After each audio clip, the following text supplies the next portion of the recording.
All right.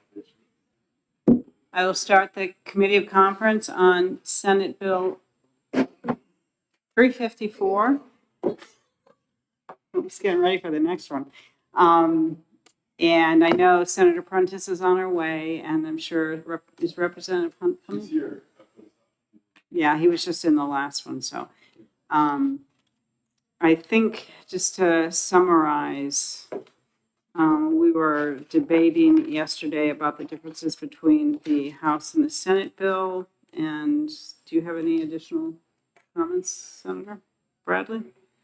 So I think we got a lot of correspondence overnight that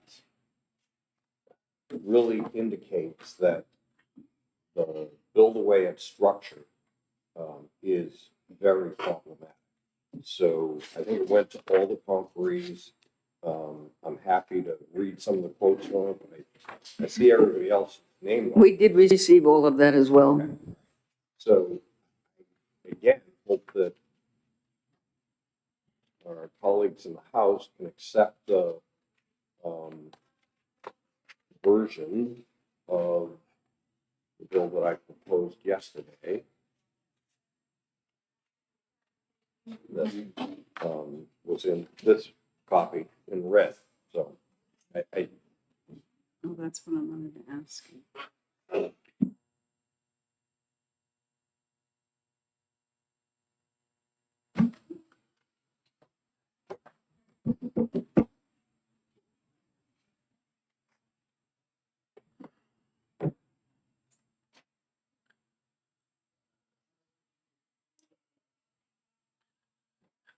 So, where are we? A lot of people want to share with me. And a lot of sharing. Sharing is caring. So, is there something different on this that I'm supposed to look at, or?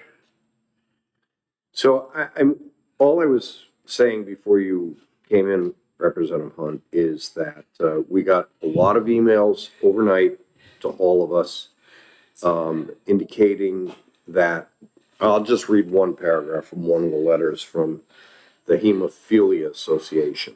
The House's version, limiting language of independent charities, means most, if not all, the aid that comes from pharmaceutical companies will not count towards cost sharing, rendering the bill meaningless for bleeding disorder community. I think we heard the same testimony from Mr. Rollo yesterday. There's, a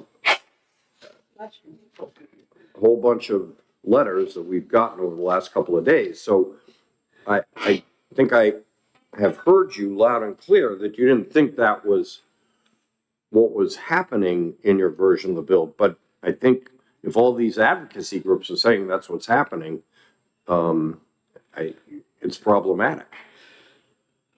Yeah, so I make my decision on what the insurance department tells me, not lobbyists.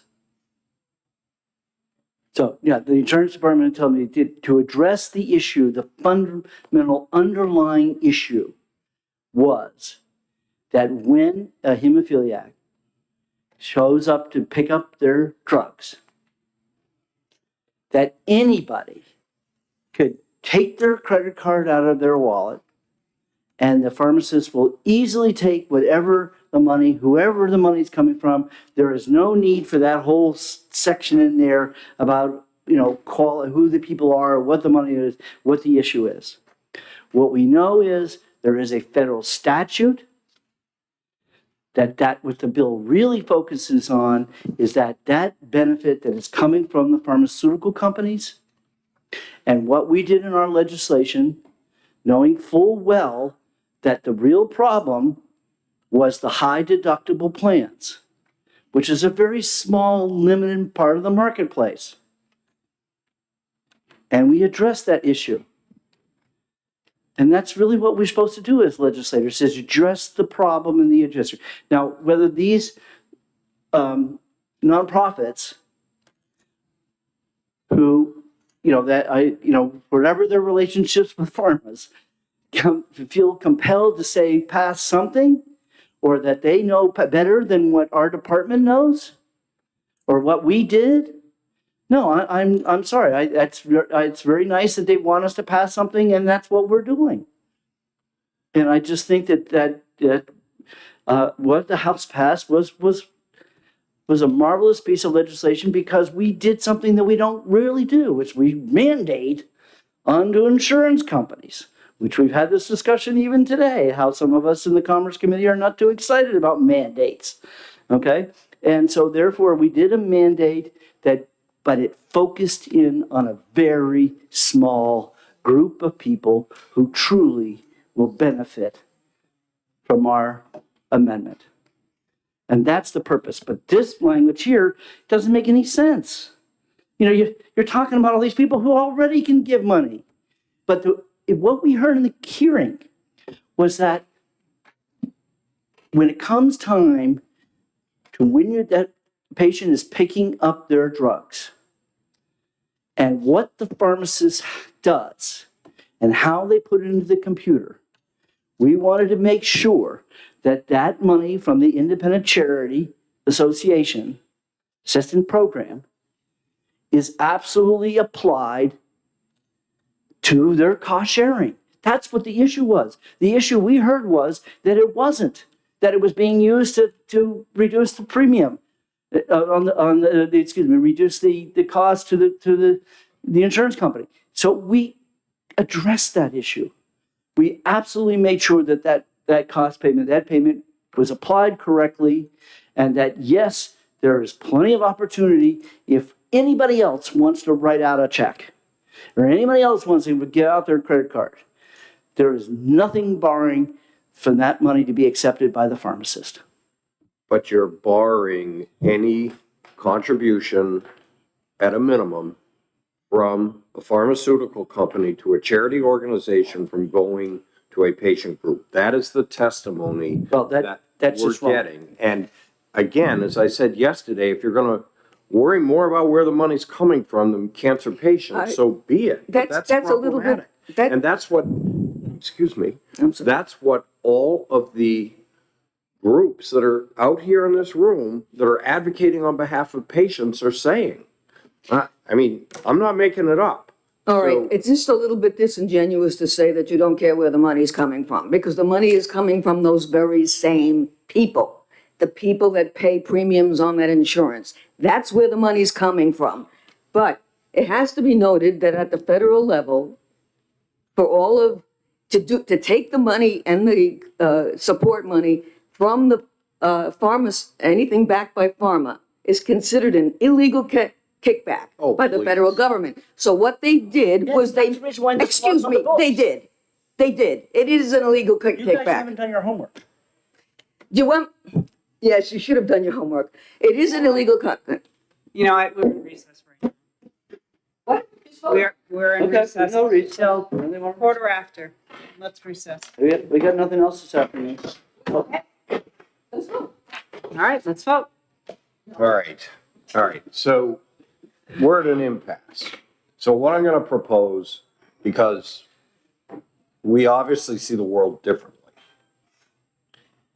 To me, this is an argument between big pharma, big PBMs, and big insurers. PBM? They're all sitting in this room. Oh, it is, it's taxpayers. I know. So why don't we just gut the bill, okay? That would be a Gut the shame. bill. No, don't gut the bill. Leave our piece in. No, because every patient group has told me, John, it's a step backwards. So replace all with a reporting requirement that PBMs and insurance carriers have to report to the department any third-party payments that they receive on behalf of customers. Say Okay? that again. The PBMs have to report to the insurance department.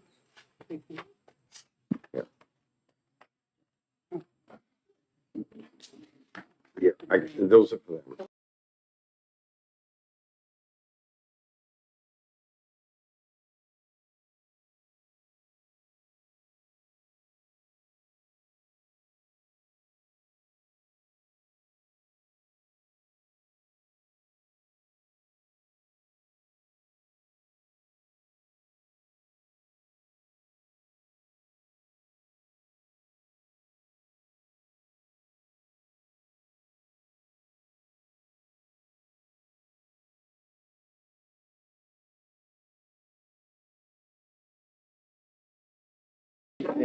System funds they receive They already do. should be made in semi-annually.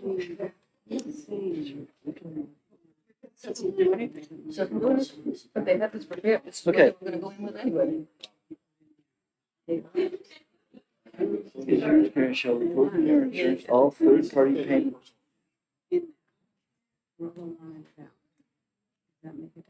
I don't think so, Which based on what they. Word be made. Cancel it anyway. You just vote no. This report shall be made on semi. Third-party payment assessment funds they receive. Okay, so you do understand. I'm gonna call for a recess until quarter after. Okay, great. That's 5 minutes.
All right, the committee conference on 354 is back in, and I just want to say, I want to make sure that this is all a gentleman's or gentleperson's talking over each other and trashing each other is not the way to do business. So I hope we can at least have a decent conversation. Thank you. So, Senator Bradley, did you? So, the insurance folks came to us, during our break. Want to change the date from January 1 to July 1 of 25. I'm okay with that. And July 1 of 2025 as opposed to January. No, I think it was 25, right? And better define third-party payment assistance so that we get the information that we're looking for. And so I would propose that we let the insurance department better define third-party payment assistance and come back tomorrow and go from there.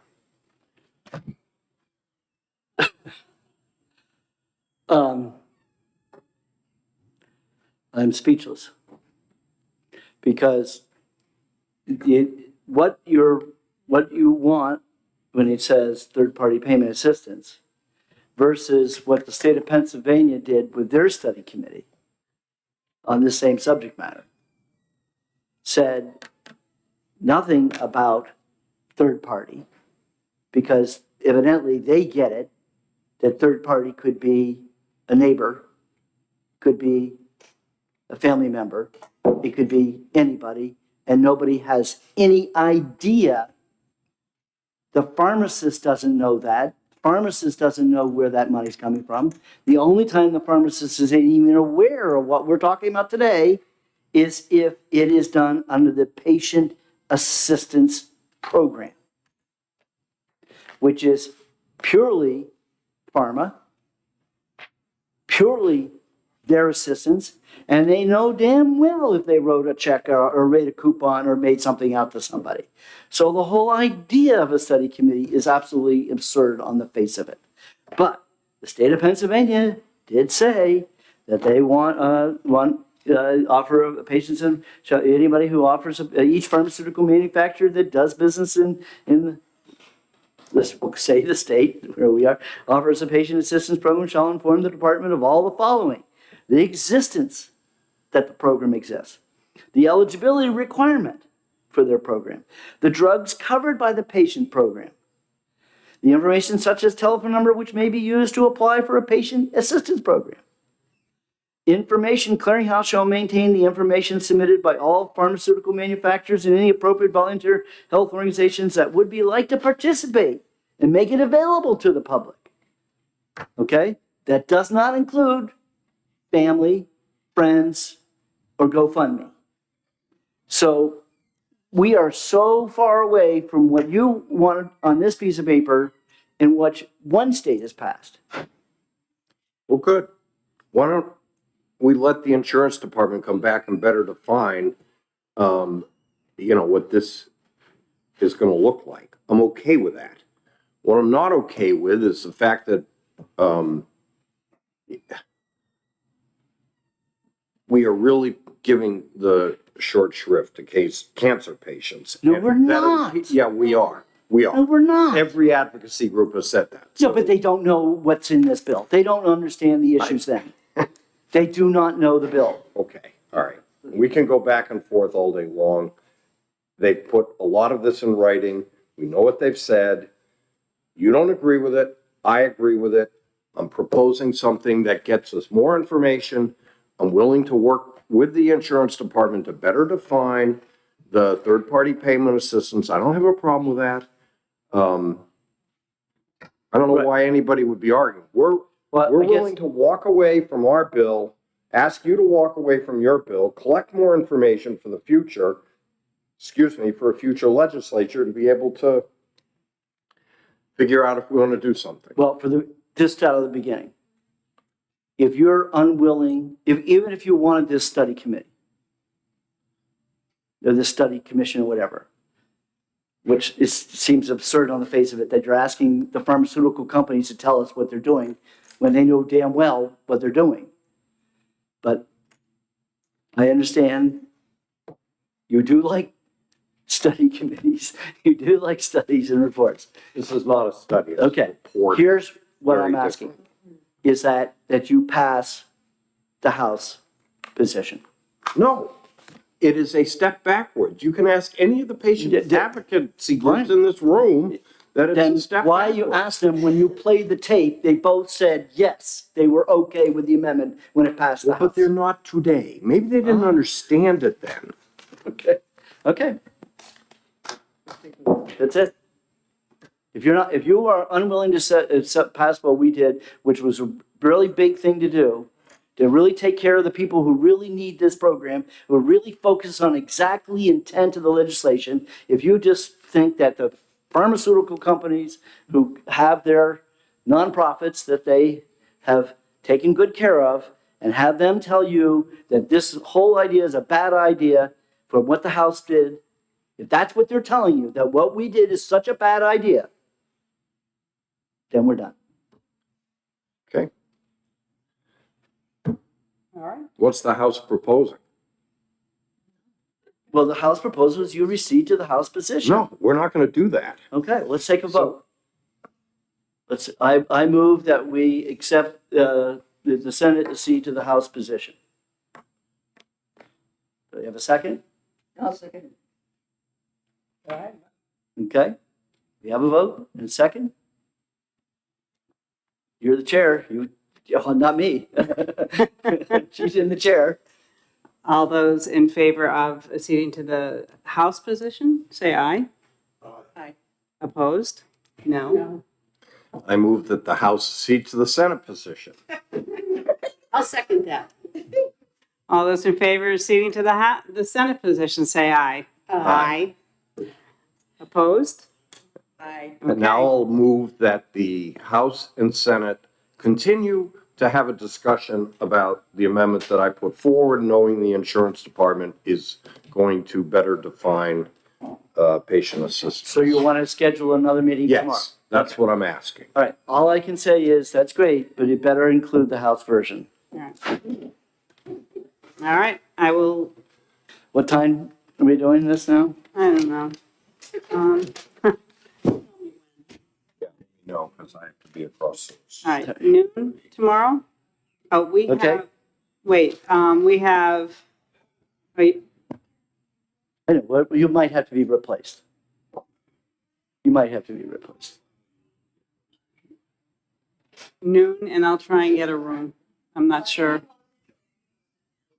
Yeah. She is. Yes. Is this available tomorrow at noon? Okay. All right, it'll be here. Oh, this nonsense. What is this, Bill? This is,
That's what we are waiting to hear back from them.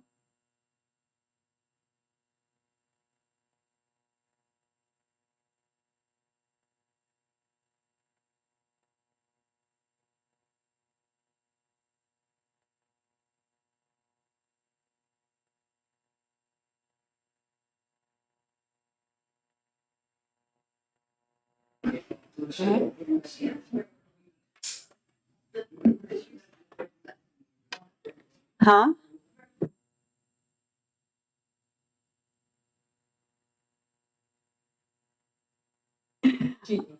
All right. Hopefully this is a little less contentious. I will convene the committee of conference on Senate Bill 499, and I think I left you with a proposal yesterday. And I'm wondering if you would be willing to go down to 25 instead of the 50,000? And it's a done deal. Okay. I thought yesterday we had an agreement of 50,000 and it was a done deal. Did I misunderstand where we were then? No, I've been asked to bring it down. So, I'm told. asked. I've been given some leeway. And literally it's a done deal. There'll be no more further discussion about something other this or that or the other thing. Correct. We can We're done. sign off on it. And the only thing that you'll send over to OLS is basically going to change $100,000 number to a $25,000 number, and that's what 25. she said 25. Oh, did you? I'm so sorry, I'm deaf. I'll have Jess fill out the paperwork. So then I can agree with your All right. proposal. Do we all want to take a vote? All right. All those in favor of, May I clarify? What, we're voting on something a little bit different than what came to us as amended by the Senate, right? We're voting to say that we'll accept the House position on the senior eligibility and the summer EBT program, plus the disaster relief at 25,000. Is that what the motion is? I think the motion, since this is Senate Bill 499, I think it would be the Senate version with the House amendment. Huh? With the House amendment of the disaster relief. Well, if I may, Sure. I think what we had talked about is that it would be, so in 499, there were a significant amount of programs. Right. The Tolersky amendment narrowed it down to only two, and the Senate proposal to meet the House in the middle. We brought it down to two great programs that we can So all that- agree on. The Senate proposal to meet the House in the middle Yes. was the addition of Okay. that one. I Because we just are meeting wanted, you I just more- wanted to understand the motion. I've got this. I just wanted to understand the Because we motion. were meeting you more than halfway on the disaster. You're doing great. Just wanted to understand the motion. So the motion is really clear. It's the Senate Bill 499 as amended by the House. Correct. We've got it right here With the change. with, on page 3 of that amendment of that bill, Yep. line I think 11 is changing from $100,000 to $25,000.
So it is Senate Bill 499 as amended by the House, including the disaster relief, but the disaster relief's dropped down to 25. Thank you. That's very clear, but I think with OLS, you should be very clear that the only thing that's changing is line 11 I will. of page 3, $100,000 and $25,000. So it's very clear when we're signing off Yep. that we don't have to go back and read the whole bill again, that we just are changing that one number. Well, I can have my admin send it to everyone when we get it, so you can read through it and make sure that everything's copacetic. Okay, And then you'll get notified that it's ready for sign off. okay, All thank right? you. Are we ready for a vote? All in favor of Senate Bill 499 as amended by the House with the disaster relief reduced to 25,000, say aye. Aye. Opposed? Okay, it's unanimous. I will let you know when it's ready, and I'll have Marie send out the amendment, or the amendment when we get it back from OLS.